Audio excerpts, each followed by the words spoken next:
Hello everybody and welcome, I am Bricker Boom, and did you know that Gorebyss was initially designed after Ariel from The Little Mermaid, and this fact that I completely made up? Definitely not true. Gorebyss is a Gen 3 counterpart to Huntail, and honestly not too bad overall. It's got solid attack, but where it really shines is in its defense and its special attack. Truthfully, I've never got to use these because by the time that you could catch Clamperl using Dive, I already had the team that I was planning on using for the Elite Four, and I definitely didn't feel like trading up a new Pokemon. Now, we go ahead and we're going to name this little guy 1, because for our stream, where I was trying to build money, I promised to do one challenge run for every $100 raise, based off polls that I posted to Discord, 2 to 3 Pokemon, but we ended up raising 1,400, which is super cool. So, we're going to be busy for a while. Actually, at the time of recording this, right afterwards, I'm probably going to put a new poll into Discord to try and figure out what challenge run I'll start after I finish editing. From a moves perspective, we don't get much coverage in regards to level up. We get Psychic, which is pretty good, and Water Pulse that can carry us through the first part of the game. Beyond that, not much else. We can, on the TM side of things, though, get Ice Beam, Surf, and Return. So we'll have your standard water type coverage, just with decent stats to actually back it up. We have a Calm Nature, which boosts special defense while decreasing physical defense. We have the Swift Swim ability, increasing our speed in the rain, which means unless Gyarados from the rival sets up Rain Dance, we will see absolutely no benefit to this whatsoever. Speaking of the rival, we're going to go ahead and give him Bulbasaur, since that'll likely be the hardest for us to face. The lab rival battle is a little bit rough, and we do manage to win, albeit barely. Our first move until level 8 is Whirlpool, so after the rival is done, we're going to go ahead and grind out those levels, and Whirlpool is horrid. 15 base power, chip damage each turn, and 70% accuracy. Basically, after every battle to maybe every other battle if we're lucky, we have to go back to the Poke Center to heal up, grab our PP back, and then go back to it. After we get Confusion, we head to the optional rival fight, and Pidgey is up first and goes to about half, only hitting us with Tackle before going down. After that, we're able to go ahead, repeat the process with Bulbasaur, and that's that. With the optional rival fight out of the way, we go ahead and make our way back through the forest, fighting through the trainers, and with a Psychic type move on our side, it's pretty easy overall to get to Pewter City, and in turn, gets us to Brock. Brock starts off with Geodude, and we use Confusion, taking it to half, and we get hit with Tackle before taking it down.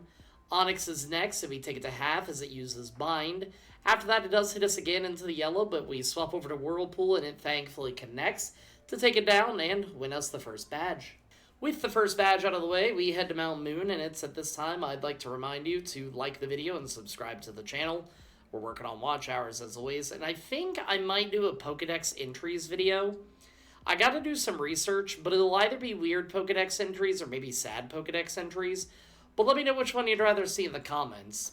I also need to start on an Arceus lock due to the donation goal that we hit, given the fact that there are so many games to Nuzlocke. Also, let me know, would you prefer to see it in one video or cut up by generation, or even both?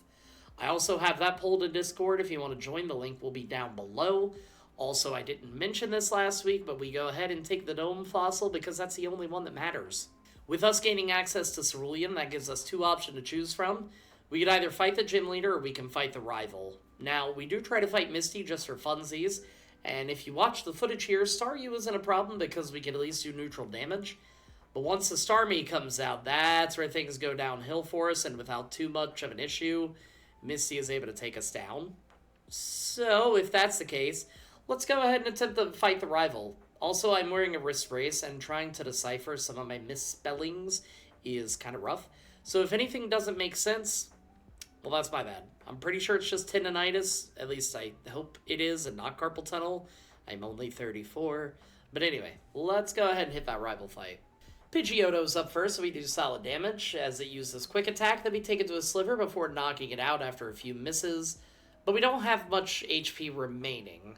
Bulbasaur comes out, we take it to half, and Vine Whip takes us to 0. Let me try that again without a dozen misses from Sand Attack. This time we get to Bulbasaur with a lot more HP, and we can take it to half, then we actually just straight up take it down. Abra can't do much of anything, and we just take it down with Whirlpool, despite it taking forever and a day. And we do change over to Confusion while the Whirlpool damage does its thing.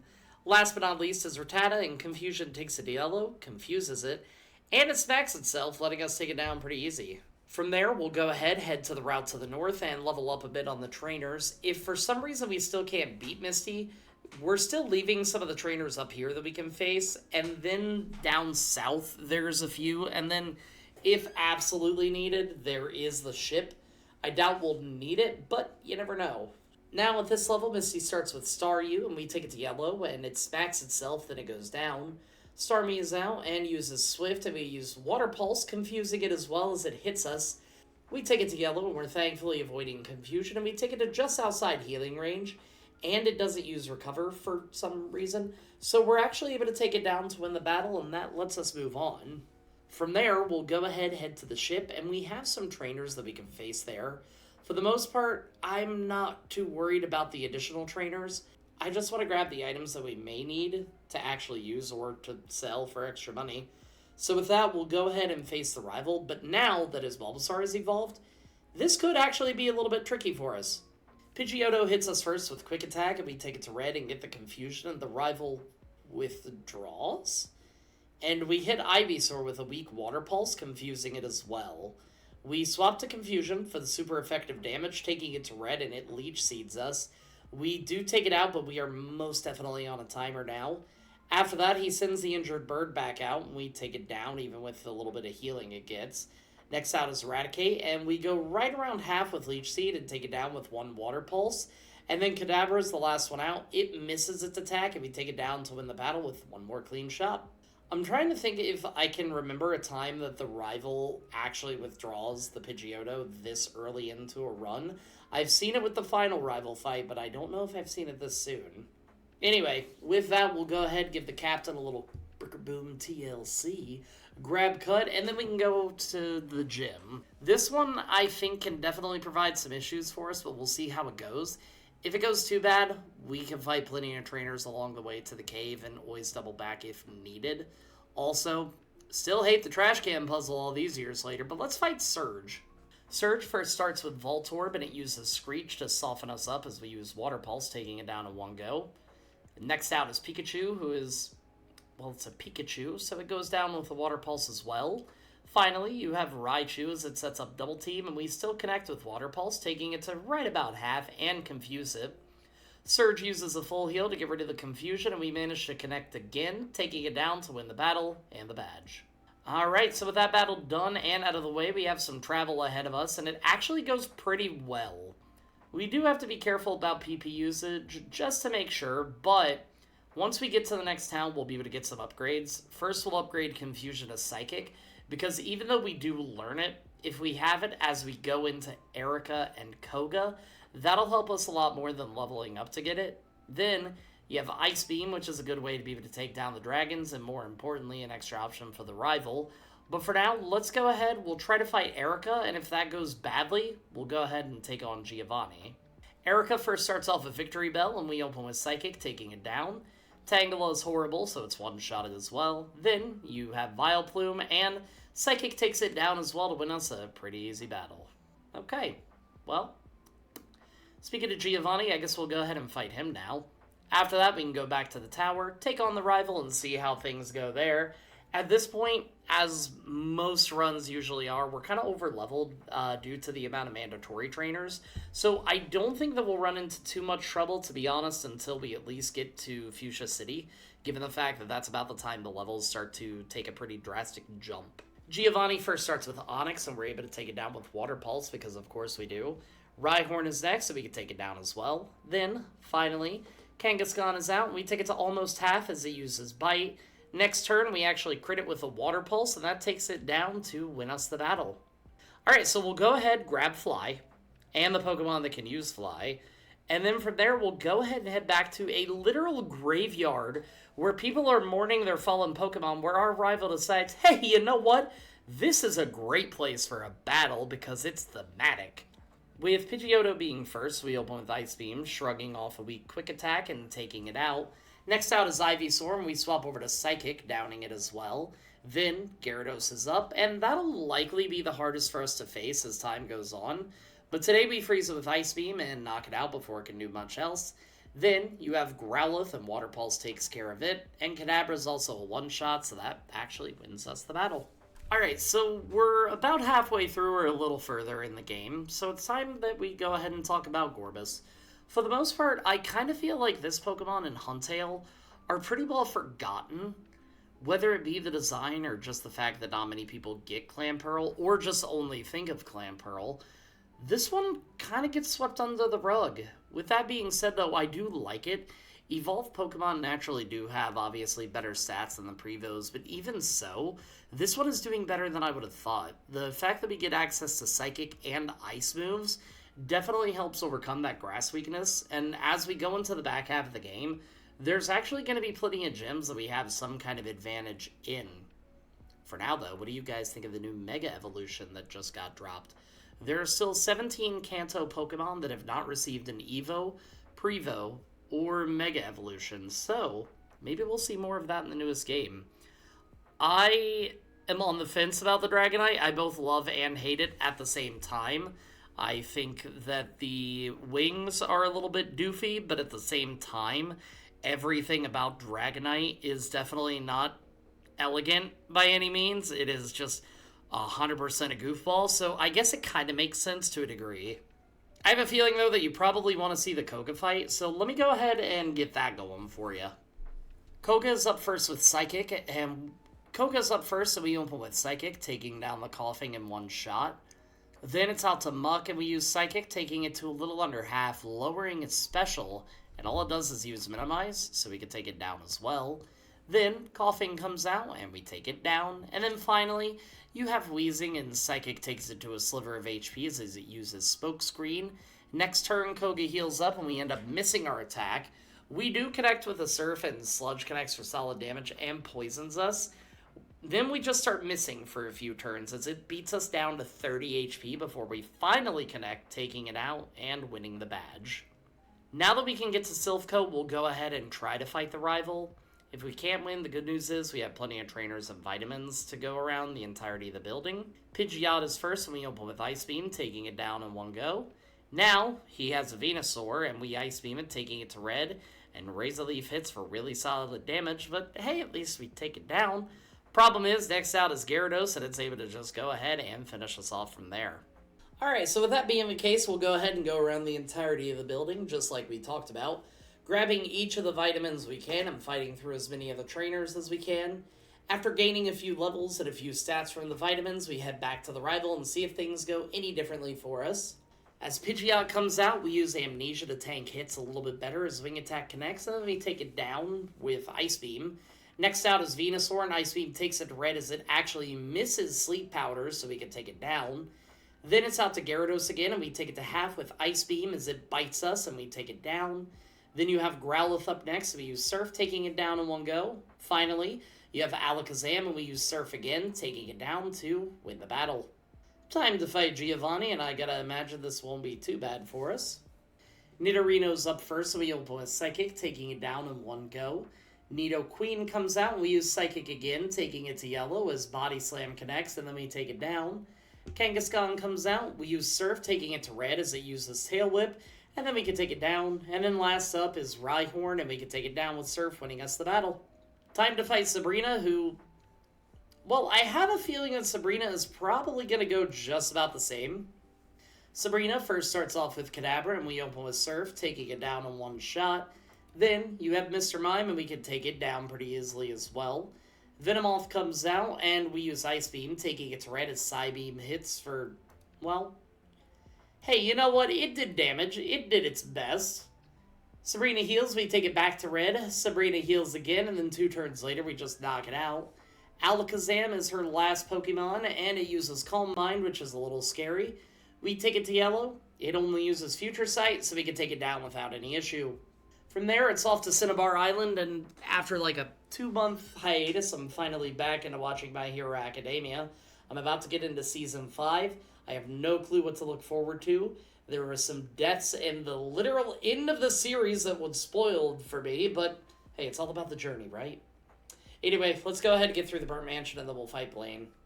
Blaine starts with Growlithe and we open up with Surf, taking it out. Next up is Ponyta, and did you guess we'd one-shot it? Because we do. Rapidash comes out and we outspeed and one-shot it as well. Then, finally, it's out to Arcanine, and the levels are definitely catching up, but we still outspeed and one-shot it with no problem, winning us yet another badge. One more badge to go, and do you think that gym's going to be a one-shot sweep as well? Well, I can certainly tell you that Rhyhorn is a one-shot. Dugtrio does outspeed us, surprising nobody, but it's technically a one-shot as well afterwards. As Nidoqueen comes out, we actually swap over to Psychic, taking it down. The King comes out, and we go ahead and go for the crown, taking it down. Then he sends out his final Rhyhorn that we take down a one-shot as well. And that's the last of the badges. So what we'll do is we'll go fight the rival, take a look who we'll be facing in the Elite Four, and then do a little bit of theory crafting. Pidgeotto is up first, so we use Ice Beam, taking it down with one shot. Next out is Venusaur, and we Ice Beam it, taking it to yellow and getting the freeze, but it defrosts immediately and uses Growth, but we can still take it down next turn. Rhyhorn comes out, and we use Surf, taking it down. Gyarados is next, and Ice Beam takes it to not quite half, as Hydro Pump does connect with a crit. The next Ice Beam takes it to red and freezes it, so we take it down. Growlithe comes out, we swap over to Surf, taking it down. Then it's Alakazam, who disables our Surf. We get hit with Psychic for solid damage and kind of use Amnesia as a Hail Mary attempt to survive. It does set up Calm Mind, and we use Surf, taking it to a little below half. Next turn, we're able to take it out to win the battle. Alright, so we'll go ahead and go to Victory Road, and it's time to look at the Elite Four members. Lorelei, I think, is probably going to be the biggest issue for us. Also, what is this dude on the way to the Elite Four who isn't even using a Surfing Pokemon gonna do if I don't possess a badge? I've literally taken down full teams with only one Pokemon, so one Poke Officer will not be an issue. Anyway, Lorelei is a problem because we won't be able to do super effective damage, but at least most Pokemon we have neutral damage. For Bruno, I think that'll be easy enough. We can do super effective damage to his entire team. Then you have Agatha, and that can go either way depending on how accurate her Hypnosis and other nonsense moves decide to be. Lance won't be a problem unless he outspeeds, though he does have a Gyarados, that could be an issue. And then the rival, I think the rival's the least of our problems because of that two-turn setup that it has for its move. I think Gyarados is what's going to be the real problem for his team. But let's go ahead and fight Lorelei, and you know how I said she'd be a problem? I was right. With Lorelei, we're able to get through the first few members of her team, but by the time we get to Slowbro, we're already whittled down a little bit, and it's able to take us down pretty quickly. But there is on the off chance that we get lucky and make it past Slowbro, then you have the Lapras that just smacks us around without too much of an issue on its part. So we try, and we keep trying, and we try some more, and this takes us to a higher level than what I would have preferred. Now, as usual for these types of issues, we'll go ahead and play some of the lost attempts. Even with our winning attempt, things are still a lot closer than I'd normally prefer. Lorelei first starts with Dugong, and we take it to red with a couple Surfs as it sets up Safeguard and Hail. Lorelei heals, and a few turns later, we're able to take it down. Cloyster, despite sharing the typing, is able to go down in a couple Surfs, given its poor special defense. The Slowbro and I trade attacks back and forth, and we do take it to a Sliver, but the hail damage actually pays off and finishes the job, knocking it out. Then as Jinx comes out, we take it to red with Surf, get put to sleep, and then Lorelei heals up. We do wake up after a few turns, take it back to red, then take it down. Last up is Lapras, and we do about a third as it body slams us. We hit it again to red. The berry takes it from healing range as it takes us to 1 HP, and then we knock it out to win the battle. Not gonna lie, that was harder than what I thought it was gonna be, but let's go ahead and see how things go for Bruno. Bruno first starts with Onix, and we open with Surf, taking it down a one-shot. Then you have Hitmonchan, Psychic takes it down. Hitmonlee, Psychic takes it down. Machamp, we use Psychic on, it goes to a Sliver, and he uses Scary Face on us, and then Bruno heals up, but we actually outspeed it next turn, getting a high roll on the damage and just taking it down. Then you have Onix, who does outspeed, lands an Earthquake, and then a simple Surf takes it down. Alright, after Lorelei, these are going a lot better. Let's go ahead and fight Agatha. Agatha first sends out Gengar, and we use Ice Beam, taking it to yellow as it sets up double team. Agatha does heal up, and we use Ice Beam to take it to yellow, and we take it down. Golbat comes out, we use Ice Beam, taking it down as well. Arbok is next, so we use Surf, though Psychic may have been... Oh, we got a crit, it doesn't matter. Gengar misses its Hypnosis as it comes out. We're able to one-shot it. And then last up, you have Haunter. We one-shot it too, winning the battle. Alright, let's go ahead and fight Lance, but like I said, I think Gyarados is going to be the only issue. Gyarados is up first, so we set up Amnesia first as Dragon Rage connects. We swap over to Ice Beam, take it to right about half. Another Dragon Rage connects, and we take it down. Dragonair comes out, we Ice Beam it, take it down. Then we just do the same thing with the next one as well. As Dragonite comes out, we can one-shot it, but honestly, I'm not surprised given the fact that it's 4 times weak. And then Aerodactyl's his last Pokemon. It does actually outspeed and lands a wing attack, but we take it down to win the battle. Alright, we only got one more battle to go, and I'm feeling pretty good about it. So the rival starts with Pidgeot, who gets one-shotted by Ice Beam. Then you have Venusaur, and we use Ice Beam, taking it to red, and it actually sets up Sunny Day, which is kind of odd. And the berry takes it out of healing range, so we can just take it down. Alakazam comes out. We swap to Amnesia as it uses Future Sight. It hits with Psychic. We hit with Surf, taking it to not quite half due to the sunlight. It hits with another Psychic, and we Ice Beam it, taking it down. Rhydon comes out as the sunlight fades, so we do take the Future Sight, use Surf, and take it down. Gyarados is a problem with Dragon Rage as we use Psychic for not as much damage as I'd hope. We get hit with Thrash, then take it to red with Ice Beam, and the rival does heal up. We use another Ice Beam, taking it to almost half, and then we take it to red as Thrash does solid damage before we take it down. Arcanine is the last Pokemon, and we get hit with Extreme Speed, getting taken down to 9 HP. But thankfully, a Surf takes it down to win the battle and the run. That was a lot closer than I thought it was going to be, if I'm being honest.